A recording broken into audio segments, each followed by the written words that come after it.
అందరికి నమస్కారం. నేను శిరీష. ప్రస్తుతం మనతో పాటు ఉన్నారు ప్రముఖ ఆధ్యాత్మికవేత్త డాక్టర్ ప్రొఫెసర్ ముల్లపూడి సత్యనారాయణమూర్తి గారు. గురుగారితో మాట్లాడదాం. గురుగారు నమస్కారం. నమస్కారం అమ్మా శిరీష.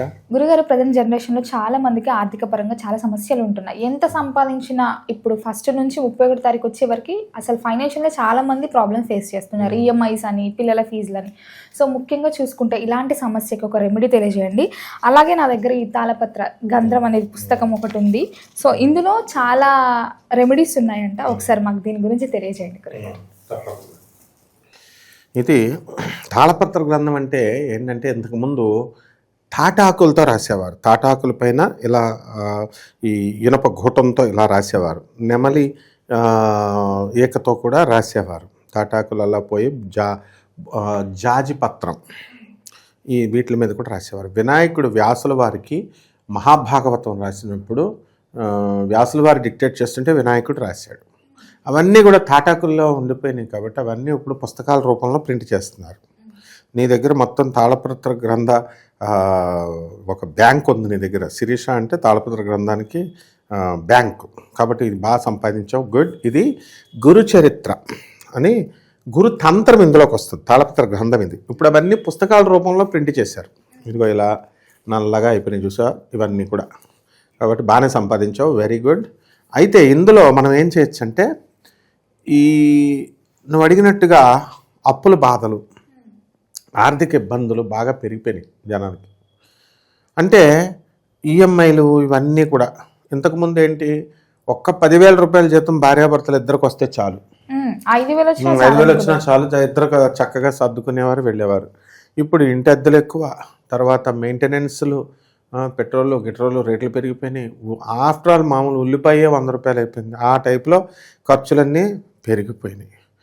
ఇది కాకుండా వీళ్ళు ఏం చేస్తున్నారు, పెళ్ళిళ్ళు చేసుకున్నప్పుడు ఇద్దరు ఏం చేసేవారంటే, ఒక రిటైర్మెంట్ స్టేజ్కి వచ్చినప్పుడు అప్పుడు 4 పిల్లల్ని పెంచేసి వాళ్ళ చదువులు అయిపోయిన తర్వాత అప్పుడు ఇల్లులు కట్టేవారు. ఇప్పుడు అలా కాదు. ఇప్పుడు ప్రజెంట్ ట్రెండ్ ఏంటంటే, అబ్బాయి జాబ్ ఎక్కడమే జస్ట్ 2 నెలలు 3 నెలలు కంపెనీలో చేస్తాడు, అమ్మాయి కూడా 2 నెలలు 3 నెలలు. కంపెనీలు రెడీగా ఉన్నాయి ఇది లోన్లు ఇవ్వడానికి, బ్యాంకులు రెడీగా ఉన్నాయి లోన్లు ఇవ్వడానికి, పెడుతున్నారు, అప్లై చేస్తున్నారు. ఇంకా లోన్ శాంక్షన్ అవ్వదు. వీడి సాఫ్ట్వేర్ జాబ్ కంపెనీ మానేస్తున్నాడు, వీడు ఇంకొక కంపెనీకి వెళ్ళిపోతున్నాడు. అయినా సరే విచిత్రం ఏంటంటే ఆ కంపెనీ ఇస్తుంది, వీడు మా దగ్గర నుంచి దొబ్బేశాడు మేము ఇవ్వం అని అంటలా.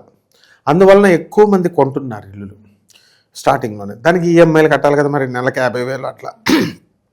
సో ఆ విధంగా మనకి ఈఎంఐలు, వాహనాలు లేకపోతే కుదరదు, వెహికల్స్కి ఈఎంఐలు కట్టాలి.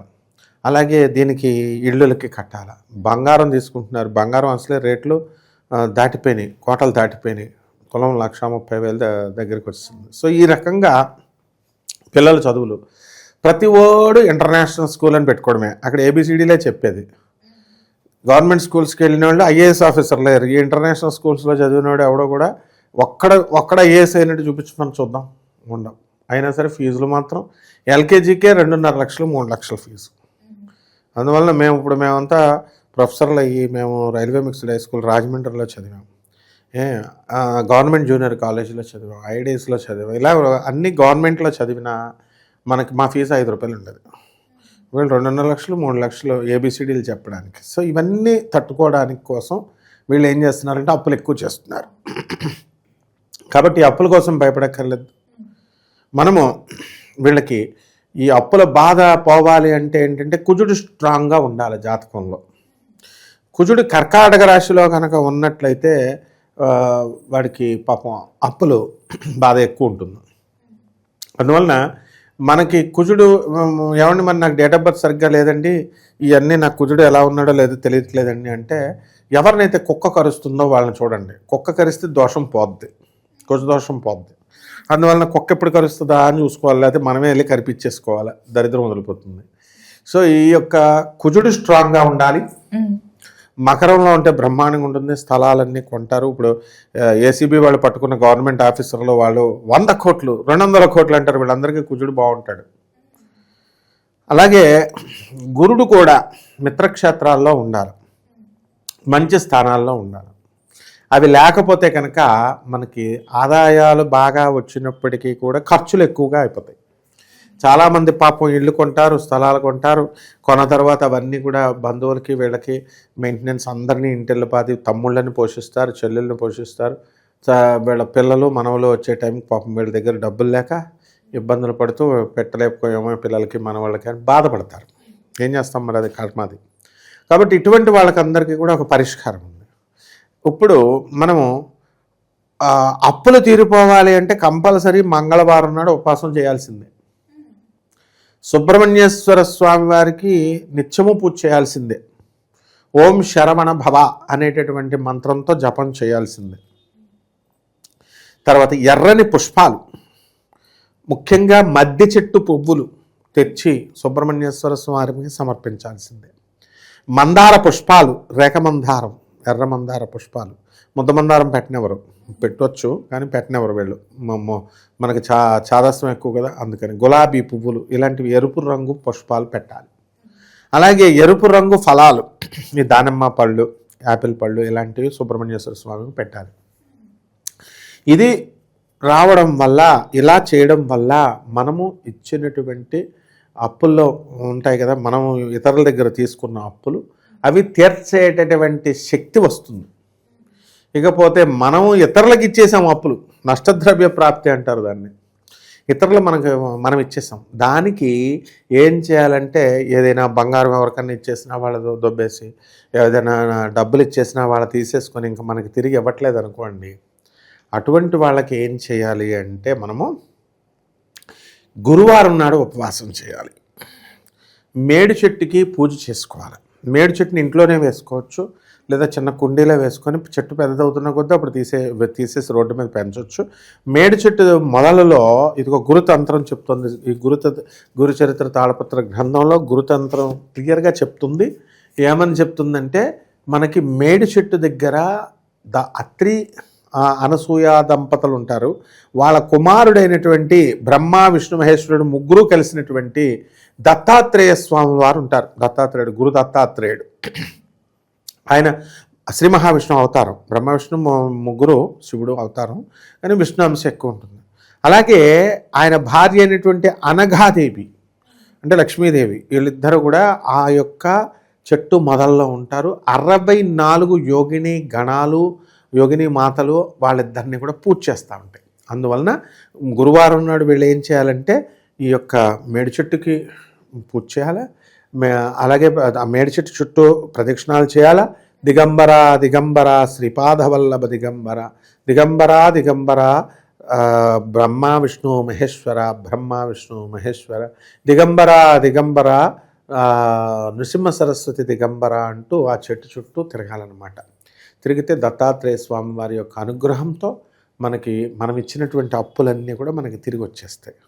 అయితే నష్టద్రవ్య ప్రాప్తి వచ్చేస్తుంది తిరిగి. నష్టద్రవ్య ప్రాప్తి కోసం మనం కార్త్యవీరార్జున మంత్రం చెప్పేవాళ్ళం. కార్త్యవీరార్జునుడిని మామూలు మనిషిని సహస్ర బాహువులు 1000 చేతులు ఇచ్చినటువంటి వాడు దత్తాత్రేయ స్వామి వారు గురువుగారు. అలాగే ఈ యొక్క దత్తాత్రేయ స్వామి వారే ఏం చేశారంటే, ఆయన్ని అనేక రకాలైన పరీక్షలు పెట్టి పిచ్చివాడి రూపంలో ఉన్మత్త వేష రూపాయ అంటాం దత్తాత్రేయ స్వామి వారిని. ఆయనకి మొత్తం పరీక్షించి అతన్ని పరీక్షలో నిలబడ్డాడు. కాబట్టి కార్తవీరార్జునుని భూమండలానంతటినీ పాలించేటటువంటి చక్రవర్తిని చేశాడు. అలాగే ఈ యొక్క 1000 చేతుల బాహువులతో అంత శక్తినిచ్చాడు. ఆ కార్తవీరార్జునుడి చేతిలో రావణాసురుడే ఓడిపోయాడు, అంత శక్తినిచ్చేశాడు. ఇదంతా ఇచ్చినటువంటి వాళ్ళు ఎవరు? దత్తాత్రేయుడు. కాబట్టి ఎవరు నష్టద్రవ్య ప్రాప్తికి కార్తవీరార్జున మంత్రం అన్నా చదువుకోవచ్చు, లేదా దత్తాత్రేయ స్వామి వారి యొక్క మంత్రం అన్నా చదువుకోవచ్చు. ఈ తాళపత్ర గ్రంథంలో ఉన్నటువంటిది ఓం ద్రాం దత్తాత్రేయాయ గురురూపాయ నమో నమః. ఓం ద్రాం దత్తాత్రేయాయ గురురూపాయ నమో నమః అనేటటువంటి సింపుల్ మంత్రంతో మనము ఈ గురువారం నాడు మనము మేడి చెట్టుకు పూజ చేస్తూ ఈ 41 రోజుల పాటు ఈ మంత్రాన్ని, సింపుల్ మంత్రాన్ని ఓం ద్రాం దత్తాత్రేయాయ నమః అన్నా కూడా చేసుకోవచ్చు. చేసుకుంటూ సింపుల్గా ఉంది కదా మంత్రం అని అనకూడదు, శ్రద్ధ ఉండాలి. గురువుని మనిషి రూపంలో చూడకూడదు. గురువు దత్తాత్రేయ స్వాములు నృసింహ సరస్వతి స్వామి రూపంలో వచ్చారు. సాక్షాత్ దేవుడు రాముడు కృష్ణుడు మనుషుల రూపంలో చూడకూడదు, అవన్నీ పురాణాలు కాదు, నిజంగానే పుట్టారు రాముడు కృష్ణుడు భూమి మీద. అలా దత్తాత్రేయ స్వామి వారు నృసింహ సరస్వతి స్వాముల వారు గాణగాపురంలో నిత్య నివాసి నిత్య విహారి, అక్కడ తిరుగుతాడు. ప్రతిరోజు 12 గంటలకు భిక్ష అడుగుతాడు. కాబట్టి ఈ మంత్రాన్ని శ్రద్ధతో చేయాలి. మంత్రాన్ని మీద అపనమ్మకం ఉండకూడదు, గురువు మీద అపనమ్మకం ఉండకూడదు. ఇలా కనుక ఈ 41 రోజులు మినిమం నియమాలు: నేల మీద పడుకోవడం, బ్రహ్మచర్యం పాటించడం, ఏకాహారం, ఏకభుక్తం, ఒకరోజే ఒక పూటే భోజనం చేయడం, ఈ రకంగా 41 రోజులు నియమనిష్టలతో మధుమాంసాలు తినకుండా, సారా తాగకుండా, మరి సిగరెట్లు తాగకుండా ఇలా జాగ్రత్తగా కనుక స్వామివారి యందు మనసు పెట్టి చేస్తే తప్పకుండా మంత్రం తీరిపోతుంది. చక్కగా వీళ్ళ అప్పుల బాధలన్నీ తొలగిపోతాయి. తర్వాత లాస్ట్లో గాణగాపురం వెళ్తే వీళ్ళ సమస్త దరిద్రాలు పోతాయి అన్నమాట. వెళ్ళి గాణగాపురం దత్తాత్రేయ స్వామి వారి దర్శనం చేసుకుంటే సరిపోతుంది. గురుగారు, మొత్తం మీద ఆర్థిక సమస్యలు తొలగిపోవడానికి మంచి రెమెడీ తెలియజేశారు. ధన్యవాదాలు. ధన్యవాదాలమ్మా.